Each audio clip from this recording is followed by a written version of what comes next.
Nous allons voir ici une nouvelle technique de résolution des équations qui s'appelle le changement de variable. Alors, le changement de variable est utilisé bien sûr pour les équations, mais utilisé pour tout un tas d'autres choses.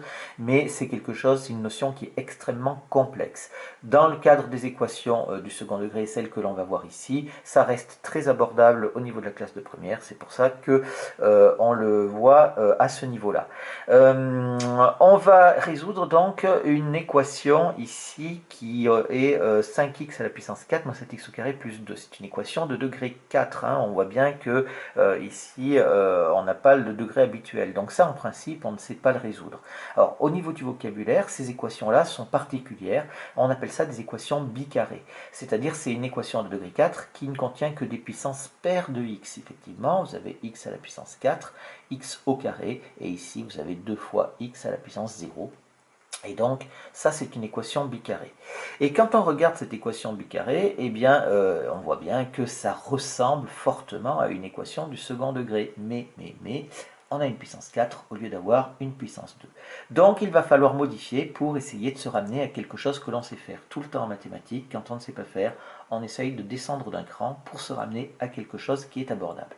Ici, on a des propriétés sur les puissances qui vont être utilisées. Et notamment, je vais pouvoir dire que 5x à la puissance 4, je vais l'écrire que c'est x au carré, moins 7x au carré, plus 2 est égal à 0. J'utilise ici la propriété que a à la puissance n à la puissance m est égal à a à la puissance nm. J'utilise en sens inverse. Et maintenant que j'ai fait ça, eh bien, je remarque que j'ai presque un trinôme du second degré, puisque j'ai bien ici un carré, à cet endroit-là, et ça ressemble fortement. Mais au lieu d'avoir x, eh bien, j'ai x au carré. Ici, c'est là qu'on va faire un changement de variable, c'est-à-dire si à la place de x au carré, j'avais x, ça marcherait très bien. Donc, on fait un changement de variable en disant ceci. On va poser grand x est égal à x au carré. Attention, vous ne pouvez pas prendre petit x, hein, puisque petit x est déjà utilisé. Donc, je pose grand x égale x au carré, et l'équation devient. L'équation devient, eh bien, tout simplement, si je la réécris, ça me fait donc 5 fois grand x au carré, moins 7 fois grand x plus 2 est égal à 0. Et je retombe sur un trinôme du second degré qui ne pose absolument aucun problème pour la résolution. Ça, c'est ce qu'on a fait, c'est le changement de variable. Hein. Donc maintenant, qu'est-ce qu'on fait? On a un trinôme du second degré, on n'a pas d'état d'âme, on calcule delta, qui est égal à b au carré moins 4ac, b au carré moins 4ac. On trouve est égal à 9, après calcul. Donc il y a deux solutions. Il y a deux solutions. Grand X est égal moins b moins racine de delta sur 2a. Enfin, on calcule, on fait les calculs correspondants et on trouve deux solutions, x égale 1 ou grand X est égal à 2 cinquièmes à la calculatrice ou avec le détail du calcul. Maintenant que j'ai ça, attention, je n'ai pas résolu mon équation parce que mon équation, mon inconnu, c'est petit x, ce n'est pas grand X. D'accord? Donc, on a fait notre changement de variable ici en posant grand X est égal à x au carré pour pouvoir se ramener à quelque chose que l'on savait faire. Maintenant, il faut faire le changement de variable de nouveau en sens inverse pour retomber sur nos pieds et pour trouver, bien entendu, la valeur de petit x. Ça nous fait donc x au carré est égal à 1 ou x au carré est égal à 2 cinquièmes. D'accord? Alors, on arrive à des résolutions avec des x au carré. Je vous rappelle qu'il vaut mieux passer par l'identité remarquable en faisant passer tout de l'autre côté. Mais pour les équations, on vous autorise à dire que ça nous fait x est égal à racine carrée de 1 ou x est égal à moins racine carrée de 1. Racine carrée de 1, ça fait 1, hein, vous ne laissez pas ça, hein, ça fait moins 1. Et ici, ça nous fait où petit x est égal à racine carrée de 2 cinquièmes, ou x est égal à moins racine carrée de 2 cinquièmes.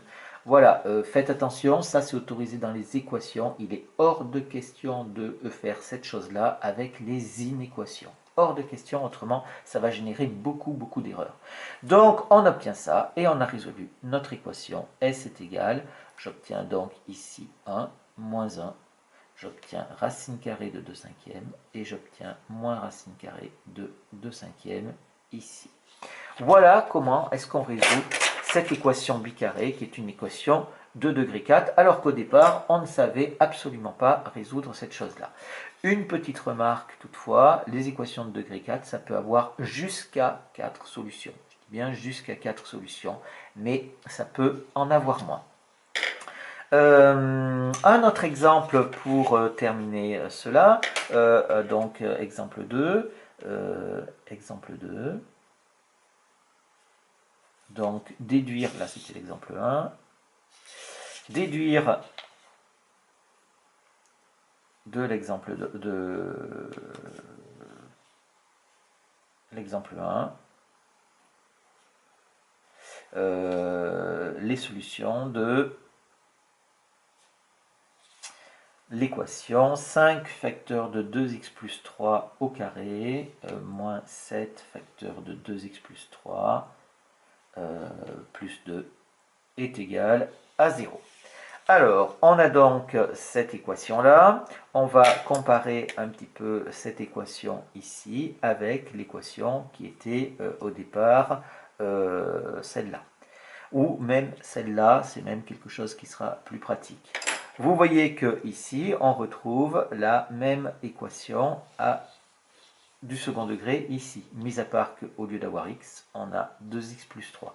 Donc on va pouvoir également faire un changement de variable, c'est-à-dire c'est pour vous montrer que le changement de variable, il s'applique sur les équations bicarrées, mais il s'applique aussi sur d'autres équations, parce que c'est très pratique. Quand on a déjà fait quelque chose dans une question, ici on a résolu cette équation du second degré, là, et donc on peut l'utiliser dans une question ultérieure, ça nous évite de faire 36 fois le même travail, et donc de perdre du temps. Donc ici, il suffit de faire notre changement de variable, mais cette fois-ci, on va dire, on pose, cette fois-ci, grand X égale, on ne va pas prendre X au carré parce que ça nous avancerait à rien, mais on va prendre 2X plus 3. 2X plus 3, et l'équation devient, ici, 5 fois grand X au carré moins 7 fois grand X plus 2 est égal à 0. On retombe sur notre équation qui est plus haut. Donc là, je ne reprends pas la résolution, hein, je vais dire d'après l'exemple 1, donc on va citer la question dans laquelle on a fait la résolution d'après l'exemple 1, on a grand X qui est égal à 1 ou grand X qui est égal à 2 cinquièmes. Voilà, et maintenant je vais refaire mon changement de variable en sens inverse. Ça c'est équivalent à dire que 2x plus 3 est égal à 1, ou alors 2x plus 3 est égal à 2 cinquièmes. Ce qui est équivalent à dire que ici ça va nous faire x est égal à moins 1. Et ici, ça nous fait alors je vais faire ça, 2x est égal à 2 cinquièmes plus 3, 2 cinquièmes plus 3 qui est égal à 17 cinquièmes, et donc ça nous fait donc x qui est égal à 17 dixièmes. Et donc je vais avoir s qui va être égal à moins 1 et 17 dixièmes.